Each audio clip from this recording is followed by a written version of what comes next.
The 1.0 release is finally here.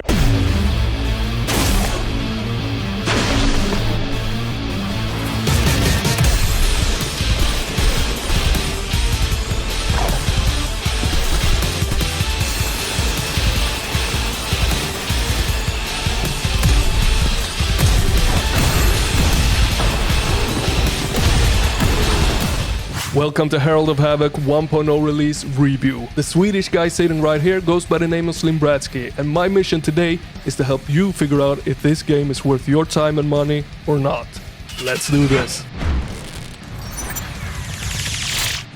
So what is Herald of Havoc? Well, honestly, it is a little hard to describe exactly what this game is, because it can be a lot of things, and the best way to describe it is that it is a storyless and deathmatch-less Quake-like. And what I mean by that is that Quake is one of those few games that blends all of the components that makes a boomer shooter so perfectly well. You can play it very straightforward, with an easier difficulty if you want to, or you can really challenge yourself, your dancing skills and weapon swapping on a higher difficulty.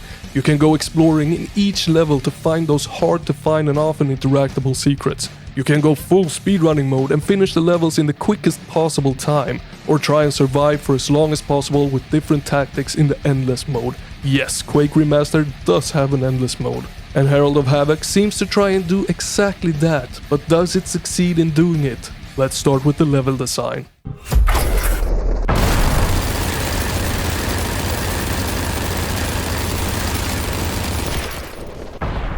So first of all, the 1.0 release is here, and it's brought with it a total of 3 episodes that takes about 3 to 4 hours to complete on the medium difficulty. A good amount of guns, all with alternative fire, and some even a third alternative fire mode, really amping up the possibilities of different tactics throughout the game. But this is where the first flaw comes in. That's the variation of the quality in the levels. Some levels are excellent design with a good amount of puzzling, shooting, and options for in-depth combat, like switching weapons, dancing around enemies, or even vertically flying to make the most amount of kills in the fastest time, taking as little damage as possible while doing it. And really utilizing the different weapons and their very well crafted alternative fire modes. However, most of the levels simply does not offer this. Some levels are incredibly straightforward, where you are literally handed the gun that suits the best in the next room, and some even pits you in a tight corridor, making the enemy spawn right in front of you and giving you the best gun that you can possibly have for the situation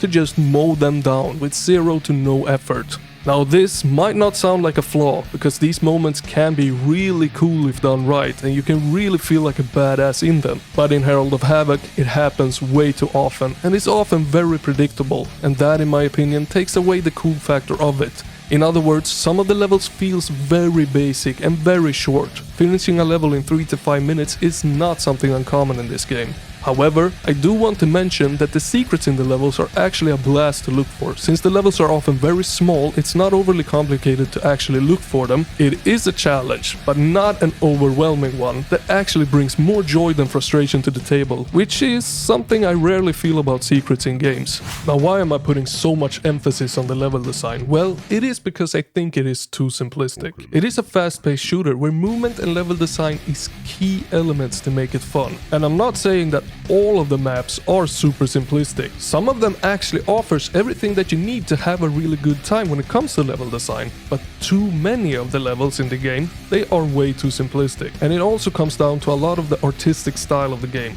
The game is very simple, it lacks a lot of detail, there is no wear and tear in the environment, pretty much none. And that also brings an impression of everything being very simplistic. So everything comes into play here, and for the most part, in my eyes, it is not done right. Now what do you say we move to something that the game really does well?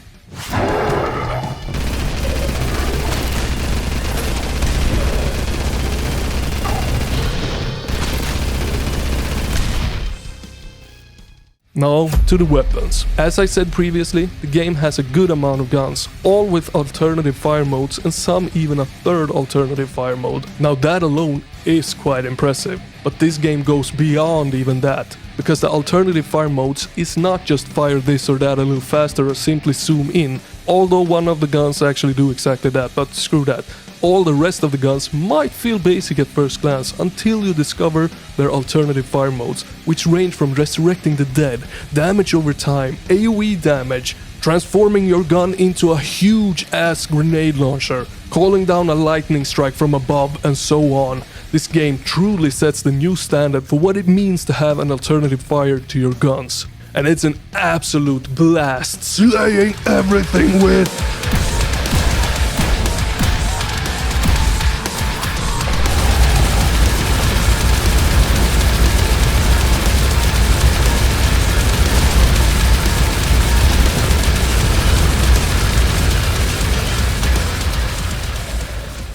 Now the guns, they really are unique and fun to use, with a lot of different ways for you to actually use them. And sprinkled in there is also power-ups like akimbo and increased damage, which really are the right ingredients for a super fun boomer shooter. Now I can't really leave the weapon segment without talking about the holy grail, the stick that everyone is craving for, the shotgun. Herald of Havoc offers both a single barrel and a double barrel, and they are sweet! Now the single barrel works as a sniper shotty, but it does it great. A little bit of spread, just enough to make it a little more powerful close up, but still really pack a punch from far away. And it sounds and looks great. Not the best by any means, but it fits the rest of the game perfectly. And the double barrel has a bit more punch to it, just as it should, with great visual feedback and tons of damage up close. And an alternative fire mode that lets you charge it up and shoot out a blazing fireball. It's pretty amazing.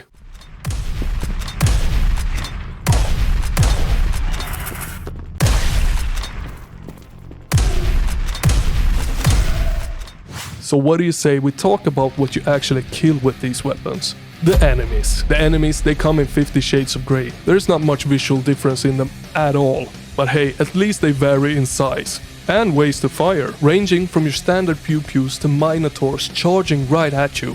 Gladly though, none of them apart from one are hit scanners, but the one who is a hit scanner needs to charge up its shot before it can fire, and that is done with great visualization, giving you just enough time to either take cover or try to kill it. And this again makes for great in-depth combat using the right guns, movements and tactics to mow down certain enemies depending on their strengths and weaknesses. And this could have been utilized so much more throughout the game than it actually is. Now although they all seem to boast some sort of grey in their design, I still kind of enjoy it. They boast some kind of medieval knight mixed in with futuristic sci-fi look to them, which I think is a super cool theme. But a little more detail to their visuals and smartness would not have hurt at all. They feel very programmed to do more or less what they have been programmed to do, and it takes little to no time to understand each and every enemy's patterns.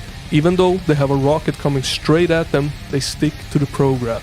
To summarize the gameplay, the game really has some amazing mechanics both to the guns and the enemies that are incredibly fun to use and experiment with. And the guns, they actually stick out so much so that I dare to say that they are innovative. But unfortunately, the place where you will get the most out of these is only in the endless mode and not in the campaign. However, that is a mode that is taken far too lightly by many game developers. And that is somewhat the case here as well. It does offer a lot of maps and it is really fun to play in, but that's it. It offers no unlockables, no real motivation to go in there again apart from beating your own high score, which again is a bit of a shame. It is a mode that should not be taken so lightly. It's really worth giving you something to work for when playing in an endless mode that really motivates you to go back in and keep the grind up. Now let's chit chat a little bit about the game's audio and graphics. The audio, it's amazing. The soundtrack is spot on. All of the guns, every single one of them sound great, often coupled with some great visual feedback, especially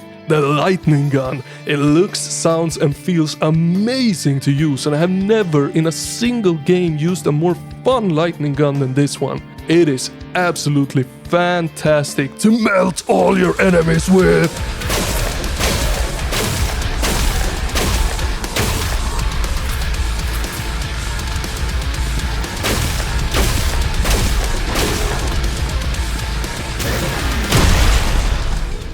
So the audio is fantastic if you didn't catch that, but the graphics, they left me wanting some more. It's a very colorful game with bright and light areas, which I don't mind one bit. It was actually quite pleasant. But what was lacking was the details. All the rooms, areas, places were just all empty with flat floors, flat walls, flat ceilings, and a few blocks here and there. But no real attention to detail to either the environments nor the enemies. And the lack of beautiful scenery is also a huge miss. Not a single time was I able to gaze upon something beautiful to look at, which feels like an insane huge miss as the game tries to go wild and crazy with its levels, taking you to the Egyptian pyramids and space and pretty much everything in between that. But due to lacking beautiful scenery, none of the levels stood out from all the others. They all felt very simply put together with no real attention to detail. However, in conclusion, I would recommend this game. Albeit it has some major improvement potential in my opinion, I still had a really fun time playing it. The weapons, the endless mode, the secrets and how well the game runs with minimal amount of bugs is truly what makes this a recommend. And if those aspects plays a big role for you in a game, well then I'm pretty certain that you will have a good time with Herald of Havoc. But I would wait for a sale. For the amount of content, simplistic level design and lack of detail, I do think it is overly priced and would fit more in the $10 range rather than the $16+ range. And for more amazing indie shooters,